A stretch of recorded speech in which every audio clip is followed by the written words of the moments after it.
Hey, this is Gene Galin. I'm here at the Wolfpack spring game, and we have Brett Freidlander, one of my favorite reporters, one of my favorite writers. He writes for the Wilmington Star.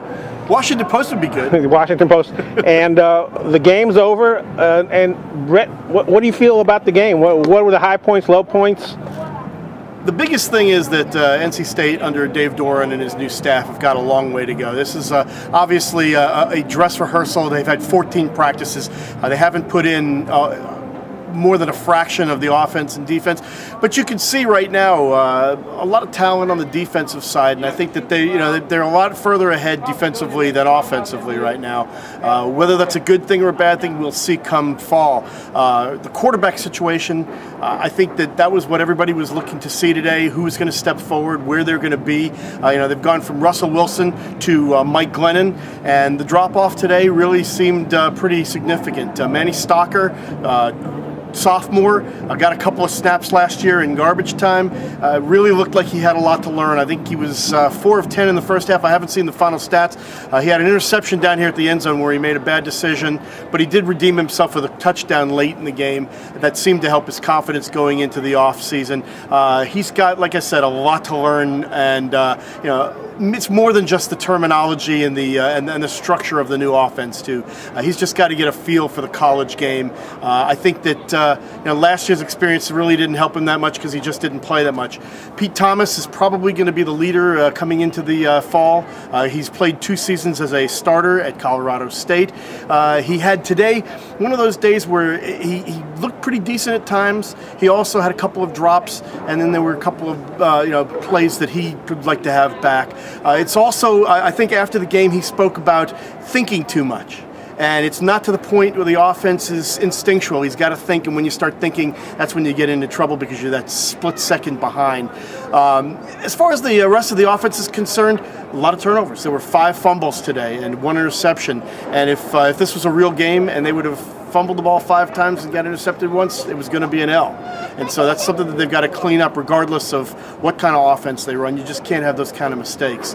Like I said, the big thing with this team right now is that you get the feel that the defense is going to be the stronger of the two sides. And as Coach Doeren just said in his post-game comments, if one has to be stronger than the other, he'd rather it be the defense, because this way you don't have to score 60 points to win every game. Now, they went to a no-huddle offense. What's your feel on that? Are they going to be able to? What's next year going to look like? Well, not really sure, because the biggest thing right now with no huddle and with this up-tempo style is conditioning. You've got to be in condition to do it because your linemen have got to run up the field. There's no huddle for them to catch their breath. They got to get back in their stance and they got to go. And so I think the biggest thing and how this thing takes next season will be determined this summer in the off-season conditioning and weight training programs. Guys have got to get into better shape. Maybe these offensive linemen got to lose maybe 5 to 10 pounds and kind of get some wind, because this is going to be a really difficult thing to do. Look at Carolina. That's one of the reasons why they were so good. Obviously, they had really good skill people, but their offensive line and their big guys really got into shape, really bought in, and they were able to run that up tempo. If you've got guys that are gasping for breath and really between plays, are not ready to go right away, you can't run that kind of system. So I think it's incumbent on the big guys especially to get in great shape, the receivers as well, because they're going to have to be running up and down the field, and like I said, no huddle to catch your breath. But I think it can be done, and again, it's going to come down to what they've got left. This was going to be kind of a rebuilding year anyway, just because you lost your leading receiver in Tobias Palmer. You lost your quarterback. You lost a couple of really good R.J. Mattis and on the offensive line, and Camden Wentz. So there's going to be some holes to fill, and I think that's going to maybe slow things down a little as far as the progress, just because not only are you trying to get used to the new tempo, but you're going to be trying to get inexperienced guys used to playing all the time and playing a new offense.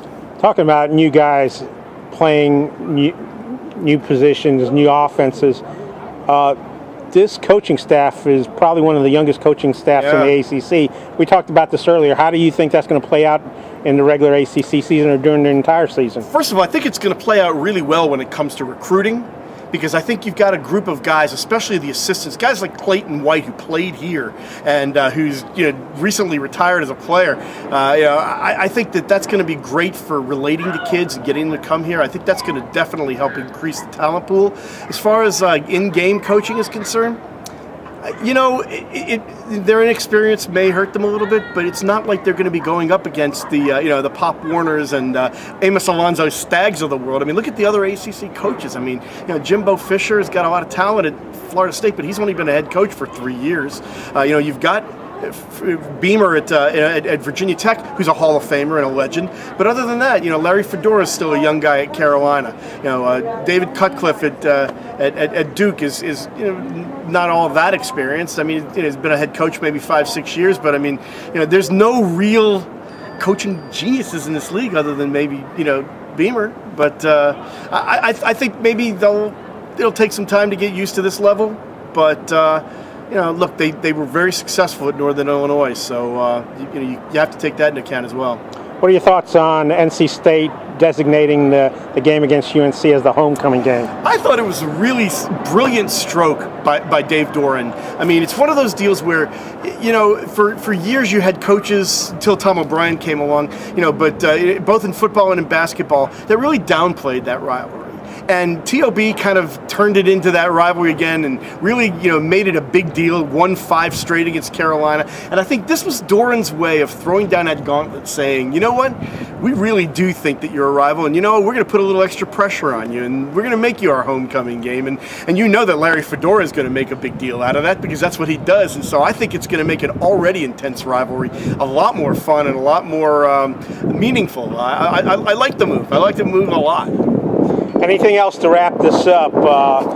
Predictions, feelings? They've got 8 home games this year. They've got 8 home games, and their non-conference schedule isn't that crazy.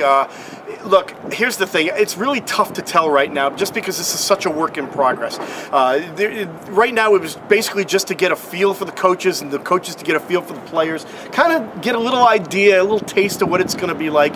I think that they've got a lot of work to do in the fall, so making a prediction as far as wins and losses right now, way too early just because there's so much development and so much room to grow. But I do think we saw a lot of things today that really, if you're an NC State fan, that you're encouraged. MJ Salahuddin is going to be an absolute beast at linebacker. I just think that he's going to be a very good one. Justin Burris is another guy who really got a lot of playing time as a freshman last year, primarily because of David Amerson's struggles, but he really, I thought, stood out today.